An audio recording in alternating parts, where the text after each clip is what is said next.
nesta longa estrada da vida. Ei, minha gente, meu povo, meu abraço, meu carinho, vocês que estão sintonizados aqui com a TV Farroupilha, do nosso amigo Iracir, mas hoje com muita satisfação, que eu trago um amigo meu, de longa data já, que foi um prefeito que marcou com a sua administração em Farroupilha. Eu estou chamando aqui, que vai conversar comigo nesse momento, o Paulinho Dalzocchio. Eu sempre digo que Paulinho é gente boa, né, Paulinho? Daí, Paulinho, tudo certo? Oi, Paulinho, tudo certo? Sim, quero cumprimentar você, cumprimentar os telespectadores da TV Cidade e dizer que realmente a gente se conhece Paulinho para um lado, Paulinho para o outro, e até brincamos. Se é Paulinho, é gente boa. Se é Paulinho, é gente boa, né? Paulinho, assim, só para recordar, né, Paulinho, há quantos anos tu deixou a prefeitura de Farroupilha? Nossa, eu deixei a prefeitura, tinha ainda cabelos pretos. Branqueou o cabelo lá. Branqueou o cabelo lá. Eu fui prefeito de 1993 a 1996, numa época que ainda não tinha reeleição. E aí não tinha. E aí então elegemos, na minha saída, consegui eleger o sucessor, que foi o prefeito Majoni, e o vice, o Fernando Fantão. Fernando Fantão, né? O Majoni foi com o Fantão. Foi contra quem aquela vez?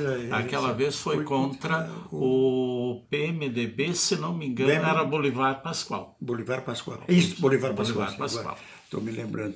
O senhor fez uma administração que, prefeito, ficou marcada pelo esgoto que o senhor foi colocado em Farroupilha, né? Exatamente. Nós tínhamos alguns problemas na cidade, sério na época. Algumas esquinas que cheiravam muito mal.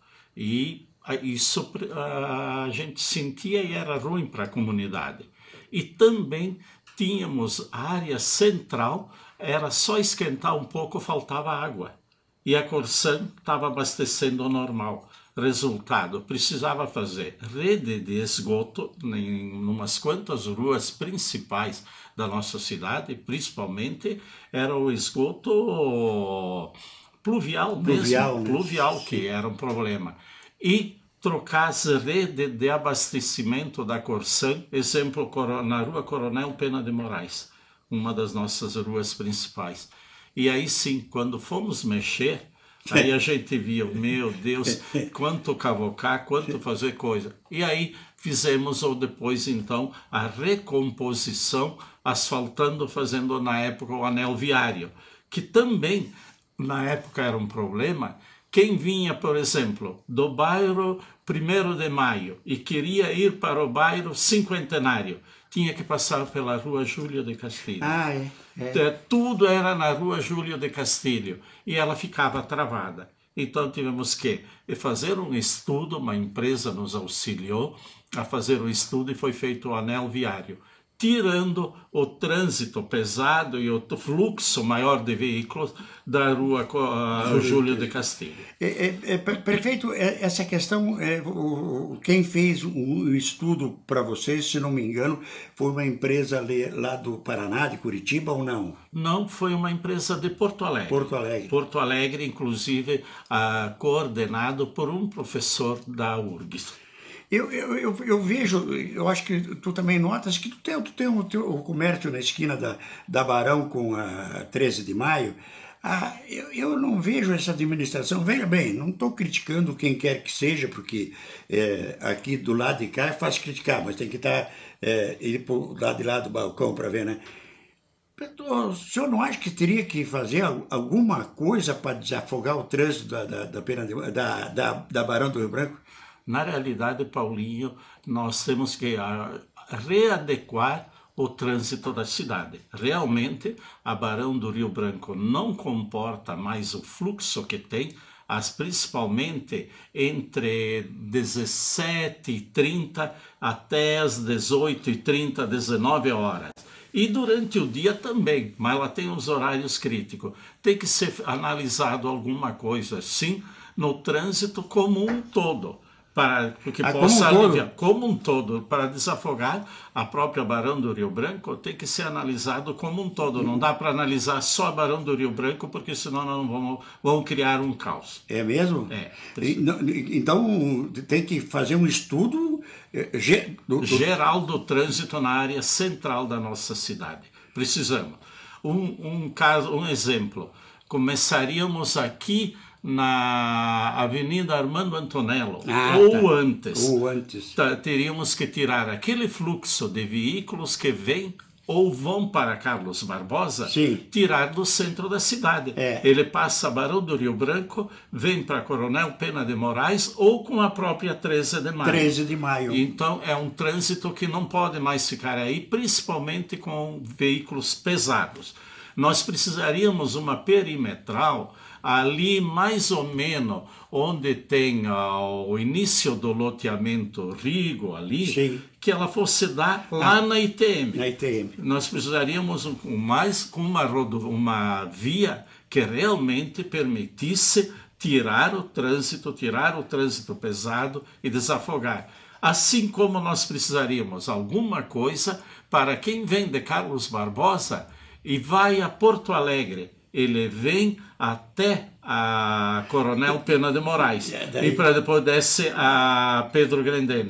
Esse trânsito teria que ser deslocado por trás e ele sair mais ou menos lá no Estofados Itália.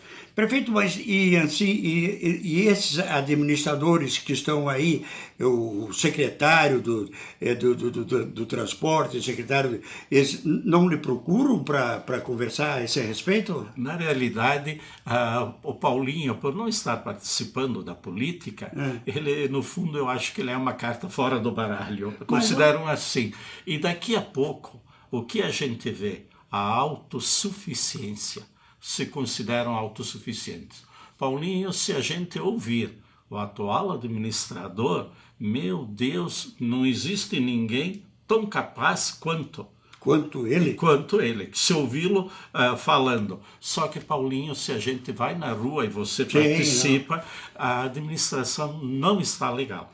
Eu não gostaria de comentar muita coisa, mas o que a gente vê que há um descontentamento geral, não de quem é opositor, de quem é de partido de oposição, como é o meu caso, mas de gente do próprio MDB, de gente do PP, que eu tenho um relacionamento de amizade com muita gente de ambos os partidos. A decepção está grande, não está legal. E o pior é que isso não é bom para Farroupilha. Farroupilha precisa que vá adiante. Nós somos todos viajantes desse barco. E o timoneiro seria o prefeito, né? Exatamente. Eu tenho medo que com essa inércia, e que nem tu falou, Paulinho, deviam procurar os ex-prefeitos, se aconselhar, nós poderíamos fazer o quê para melhorar? E eu estou citando do trânsito, né? Mas deve ter outros problemas que precisariam ser resolvidos, né? Com certeza, existe muito problema. E até o seguinte, Paulinho, tem que pensar no macro, nas coisas grandes, vamos dizer sim, que às vezes algumas delas até não dariam tempo para a administração fazer, mas deixar um projeto pronto para isso e iniciado. Mas principalmente, Paulinho, o que encontramos muita gente que não está contente é no chamado feijão com arroz.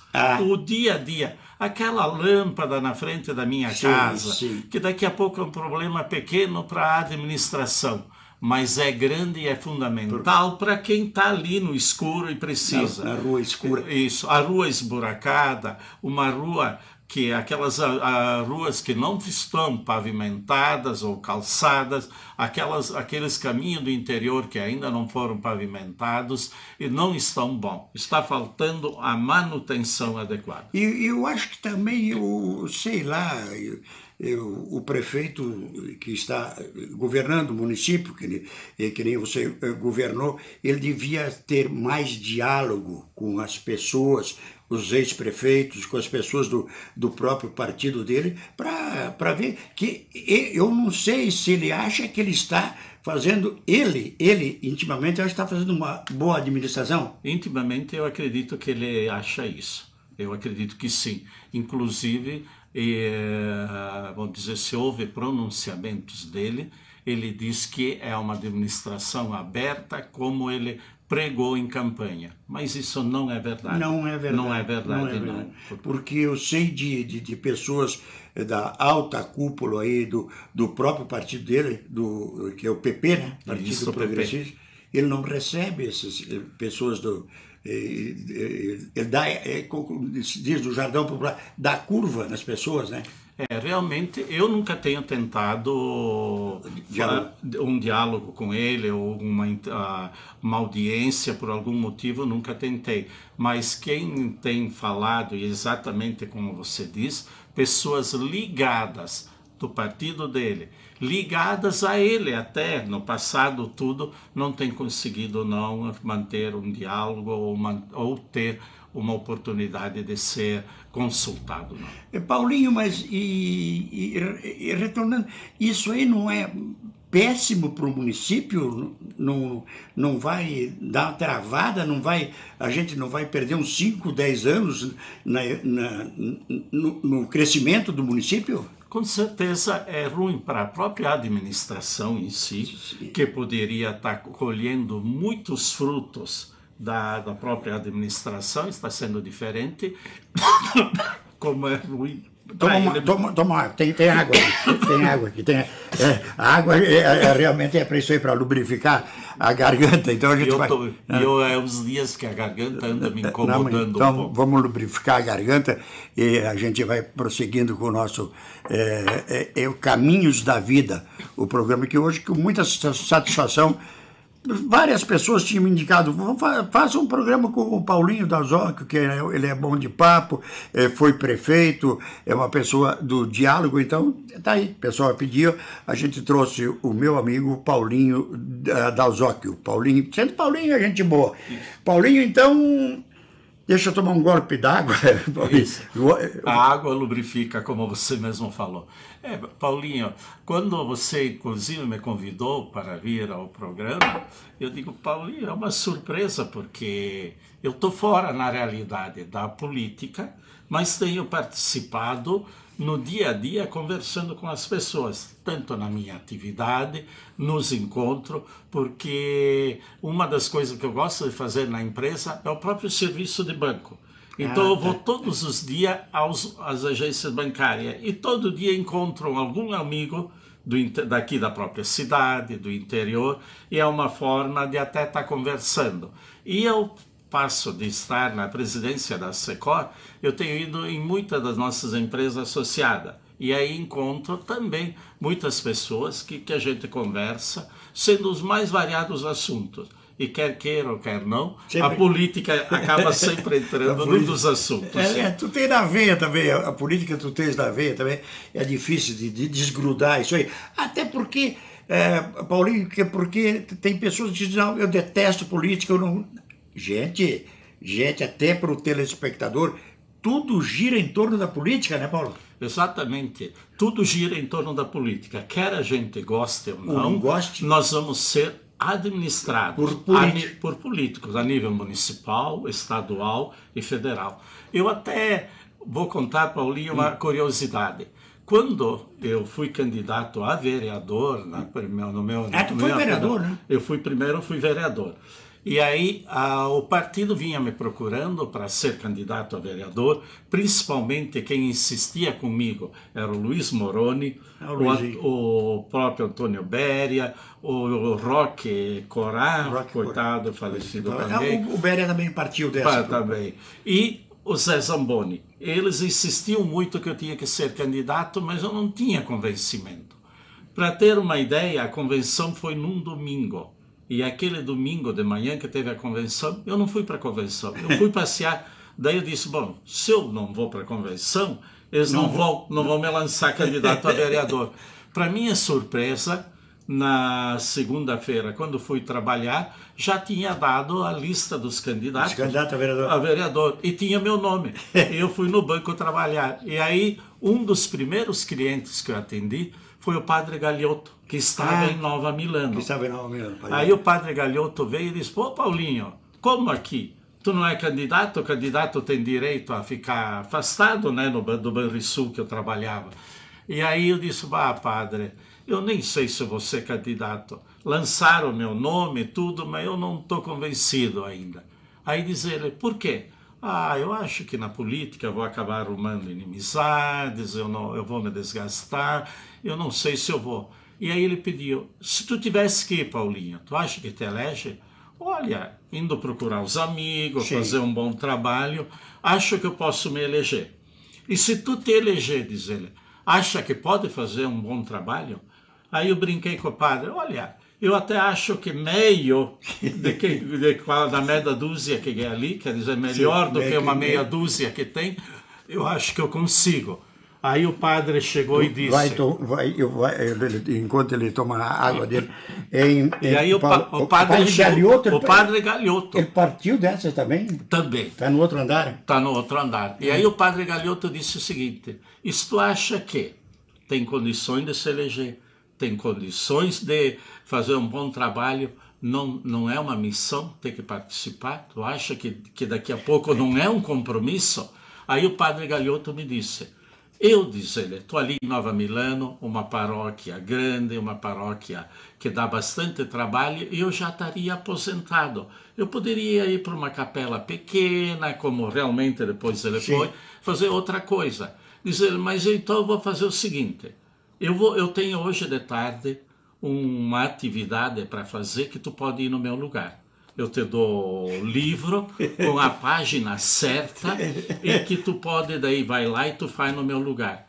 Eu tenho que ir fazer, diz ele, o enterro de uma jovem de 21 anos que se suicidou. Barbaridade. Diz ele: eu vou lá, consolo a família, ou eu vou lá e xingo a família, porque se com 21 anos ela se matou, alguma coisa tinha de errado na própria família que não enxergou e não soube. Então, dizer, tu pode ir no meu lugar, dizer, né? Então, padre, é missão, né? É missão. Digo: então, padre, e se eu for candidato, o senhor abençoa os meus santinhos?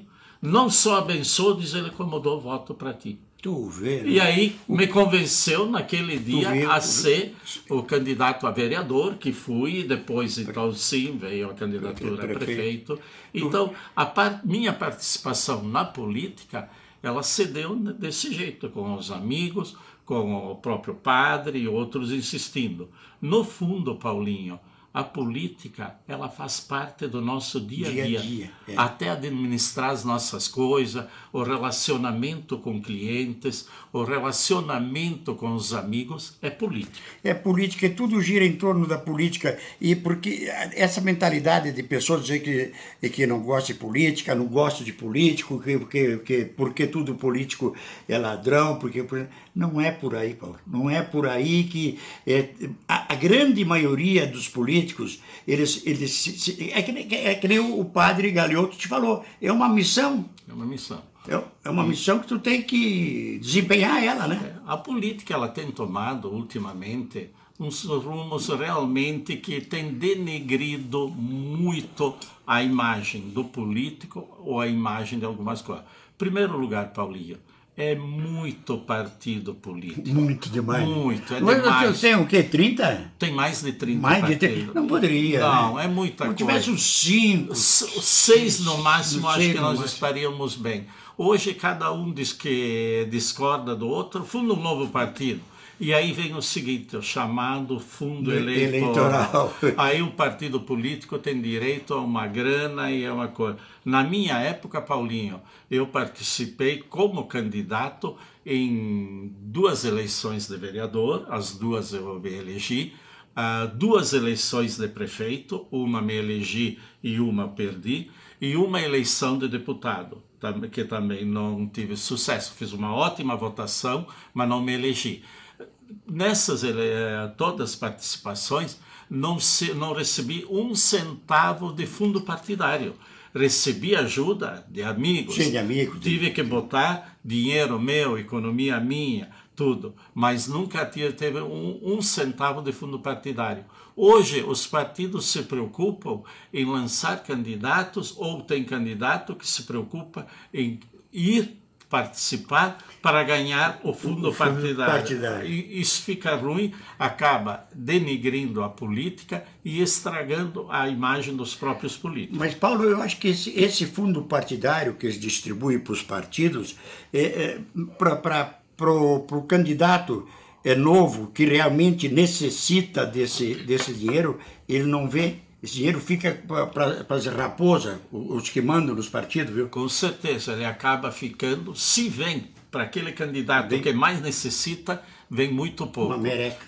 E quem ganha mesmo são aqueles, ou por já serem, terem um cargo eletivo, exemplo, federal, estadual, ou vem para aqueles que de alguma forma estão administrando o partido. Por isso que tem muito candidato ali, ou presidente de partido, que fica anos e anos perpetuando a nível nacional. E por isso que também não renova, né, Paulo? E quem criou esse fundo eleitoral? Tu saberia quem criou esse fundo eleitoral? Olha, realmente eu não sei dizer quando e por quem foi criado. Eu não sei. A única coisa é o seguinte, que como essas duas últimas eleições, nunca houve tanta verba. A própria Câmara e o Senado têm votado, têm instituído, inclusive contra até a própria presidência da República. Então, os fundos têm sido uma participação de quem está lá em Brasília. Mas aí é difícil, porque, claro, isso aí vai ter que mudar. Esse fundo partidário, além de ser um absurdo de dinheiro que botaram para os políticos, ele é mal distribuído. Aí fica difícil de renovar, porque os caras se perpetuam lá na Câmara e no Senado, porque o grosso do dinheiro não vem para quem está se lançando na política, né, Paulo? Verdade. E aí fica para aqueles que as raposas. E eles que já têm na mão uma série de vantagens, uma série de estrutura que permite que possam ter vantagens sobre os outros candidatos. E daqui a pouco ainda, Paulinho, eles acabam tendo todo o interesse na reeleição e conseguem, não há renovação ou muito pequena. E não deixam surgir nomes bons. Exemplo, para a própria presidência da República hoje, já acaba ficando dois candidatos, o que é muito ruim para o nosso país. Muito ruim, não renova, não tem candidato novo que tem chance de se eleger, não tem, entende? E deveria aparecer, e daí não aparece por causa desse fundo partidário também, que eles vão ter que arrumar uma maneira de melhor distribuir isso aí, porque a maioria da população é contra esse fundo partidário. Sim. Eu não sei por quem a maioria é contra.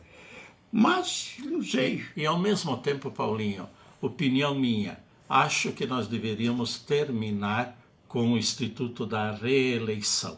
A reeleição nos cargos executivos, ela deveria ser extinta. Extinta, né? Que daí, então, o administrador, ele entra preocupado em fazer uma boa administração e não preocupado em ter a candidatura à reeleição.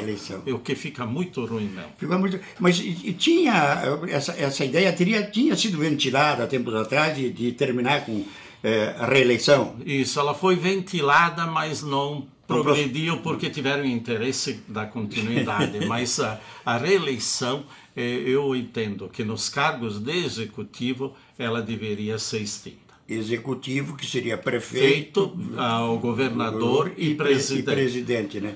Esses cargos tu acha que não deveria ter a reeleição. E deputados? O deputado, na realidade, até precisa, porque daqui a pouco, senão, a cada 4 anos mudar tudo, o próprio vereador mudar tudo é difícil. É difícil. Então, aconteceria daí que um deputado bom federal iria para o cargo de governador ou para o cargo de presidente, e assim sucessivamente.